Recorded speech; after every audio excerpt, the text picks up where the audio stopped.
नमस्कार साथीहरू, यस स्वास्थ्य जानकारी युट्युब च्यानलमा हजुर सबैलाई स्वागत छ।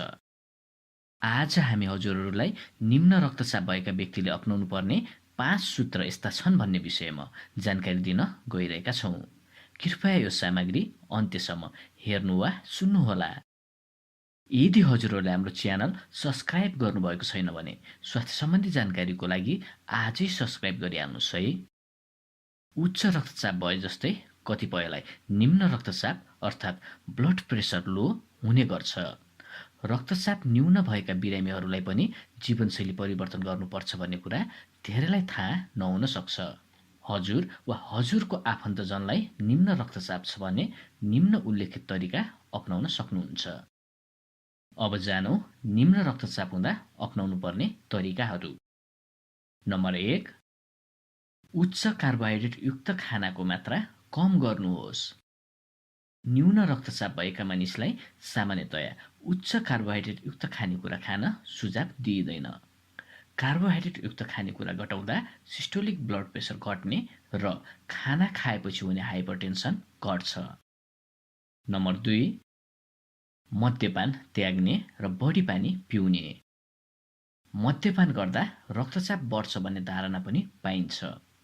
हरेक 10 ग्राम मदिरा सेवन गर्दा हजुरको प्रेसर 1 mmHg ले वृद्धि हुन्छ, तर न्यून रक्तचाप छ भन्दैमा कहिले पनि मदिरा सेवन गर्ने भुल नगर्नुहोस्। अत्यधिक अल्कोहलको मात्राले डिहाइड्रेसन ल्याउँछ र रक्तचाप घट्छ।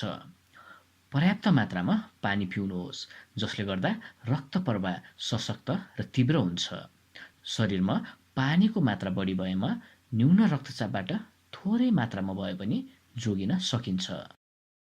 नम्बर 3, नुनको सेवनमा ध्यान पुर्याउनुहोस्।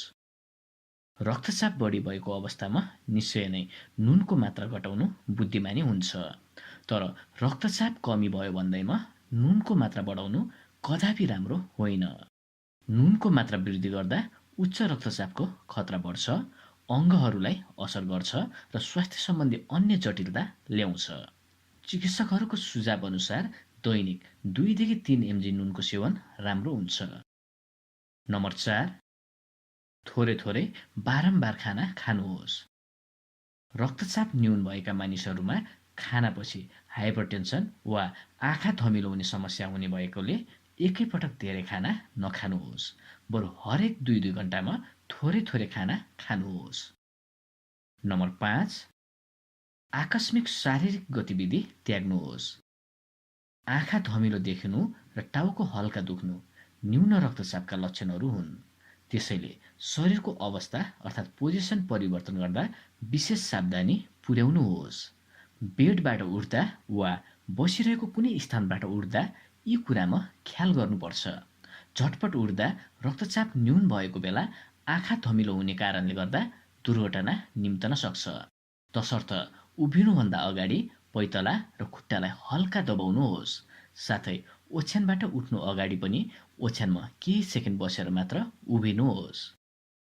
साथीहरू, यो भिडियो हेरेर साथ दिनुभएकोमा धेरै धेरै धन्यवाद छ। यो भिडियोलाई आफ्ना साथीभाइ तथा आफन्तहरूलाई सेयर भने अवश्य गर्नुहोला, ताकि उहाँहरूलाई पनि यो जानकारीका बारेमा थाहा हुन सकोस्।